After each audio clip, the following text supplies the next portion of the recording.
गेहूँ के आटे से अक्सर रोटियाँ तो हम बनाते ही हैं, लेकिन कोई ऐसा स्नैक्स बना दें जो इतना ज़्यादा क्रिस्पी हो, टेंगी सा फ्लेवर हो और चाय के साथ मज़ा तो दुगुना हो जाए। साथ ही साथ अगर बच्चों को आप देंगे तो बच्चों को बहुत ज़्यादा पसंद आएगा। बच्चे बाहर के ये जो चिप्स वग़ैरह खाते हैं ना, उससे आप इसे बचा सकते हैं। उसके लिए आपको क्या करना है, 2 कप गेहूँ का आटा, 2 टेबल स्पून उसमें सूजी ऐड करना है, स्वाद अनुसार नमक ऐड करना है और 1 टेबल स्पून जितना आपको अजवाइन लेना है, इस तरह से क्रश करके ऐड कर लेना है और 1/4 कप आपको ऑयल लेना है जो कुकिंग ऑयल होता है। इन सारी चीज़ों को डालने के बाद आपको धीरे-धीरे इसे मिक्स करना है और आटे में अच्छे से आपको मोइन देना है। मोइन आना प्रॉपर ज़रूरी है क्योंकि हमें इसे क्रिस्पी बनाना है। तो ये मेज़रमेंट एकदम परफेक्ट है, मैं यहाँ पे मेंशन भी कर दूँगी जिसको आप फॉलो करके अपनी क्वांटिटी को बढ़ा भी सकते हैं। तो इन सारी चीज़ों को मिक्स करिए, थोड़ा-थोड़ा पानी लेके आपको एकदम टाइट डो लगाना है, जैसा मैंने ये लगाया है। इससे ज़्यादा बिल्कुल ढीला नहीं होना चाहिए, नहीं तो आपको दिक्कत आएगी और उतने ज़्यादा क्रिस्पी भी नहीं बनेंगे।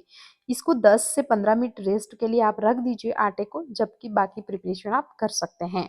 इसके बाद आपको क्या करना होगा, 10-15 मिनट बाद आपको ना एक कढ़ाई में ऑयल वगैरह लेना है और एक बोतल का कोई ढक्कन चाहिए आपको, जो कोई भी पानी की बोतल होती है उसका वेस्टेज हो या जो भी आप यूज़ कर सकते हैं और आपको लोइयाँ बना लेनी है इस आटे की। नॉर्मली घर में हम जो रेगुलर रोटी बनाते हैं ना, उससे थोड़ी बड़ी रोटी हमें बनानी है, यानी कि मोटी रोटी हमें बनानी है, तो उस हिसाब से आप ये सारी लोइयाँ मैंने बना ली हैं। इसके बाद यहाँ पे हम क्या करेंगे ना, एक-एक लोई को हम बेल लेते हैं। अब इसमें 2 तरीके हैं, जब तक आप लोई बेल रहे हैं, एकदम लो फ्लेम पे आप तेल को ना गरम होने के लिए रख लीजिए। इससे क्या होगा कि एकदम लो फ्लेम पे आपका तेल अच्छे से गरम होगा ना, तो ये बहुत अच्छे से बनेंगे। तो इस तरह से मैंने ये फर्स्ट रोटी बनाई थी और उसको देखा था कि ये कितनी थिक है या पतली है, कैसे बन रहे हैं, उस हिसाब से मुझे थोड़ा आइडिया लग गया था, यानी कि मोटी रोटी होनी चाहिए, जैसे नॉर्मली हम काजू कैसे होते हैं, यानी कि जब ये फूल जाए ना तो इतनी थिकनेस तो इसकी होनी चाहिए। तो आप मोटी रोटी बनाएँगे उतना अच्छा रहेगा। तो ये रोटी मैंने फर्स्ट वाली बनाई थी जो मुझे थोड़ी पतली लग रही थी एंड सेकंड वाली मैं बना के आपको दिखा देती हूँ। तो आपको क्या करना है, इस तरह से ढक्कन से शेप देने के लिए कट करना है और फर्स्ट वाला जो पार्ट है ना वो निकाल के हटा देना है क्योंकि फर्स्ट वाले का शेप उतना अच्छा नहीं आता। ये बाकी के सारे इस तरह से काजू के शेप में आप निकाल सकते हैं या फिर कोई दूसरा कटर हो जो आपको पसंद हो तो आप उसमें भी बना सकते हैं, बट ये बहुत ईज़ी होता है। इसके लिए हमें बाहर से कुछ लाना नहीं पड़ता है। जैसे ही तेल आपका अच्छे से गर्म हो जाए, एकदम लो फ्लेम पे ही रखें और फिर आपको ये डाल देना है और गैस का फ्लेम बिल्कुल मीडियम लो रखना है और डालने के बाद आपको बिल्कुल भी इसे हिलाने की ज़रूरत नहीं है।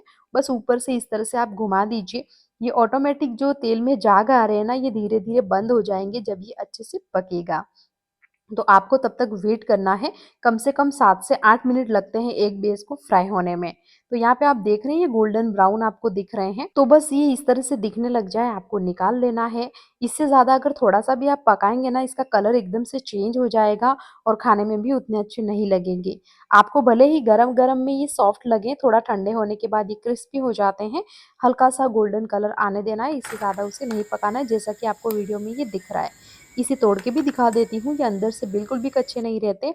अब इसमें 2 चीज़ें हैं, आपने जैसे इसमें अजवाइन डाली है, आप चाहें तो इसे ऐसे ही रख सकते हैं और कोई फ्लेवर अगर नहीं देना चाहते, नहीं तो थोड़ा-सा नमक मिर्च डाल सकते हैं। मैंने यहाँ पे कश्मीरी लाल मिर्च और थोड़ा-सा मैंने यहाँ पे चाट मसाला डाला है, तो कुछ इस तरह से ये दिख रहे हैं।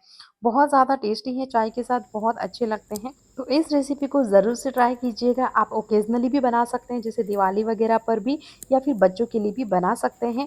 बहुत ज़्यादा तेल भी ये नहीं पीते हैं, बहुत अच्छे होते हैं। तो ज़रूर से ट्राई कीजिएगा। मुझे कमेंट करके बताइए ये रेसिपी आपको कैसी लगी और पसंद आई तो प्लीज़ लाइक कीजिए।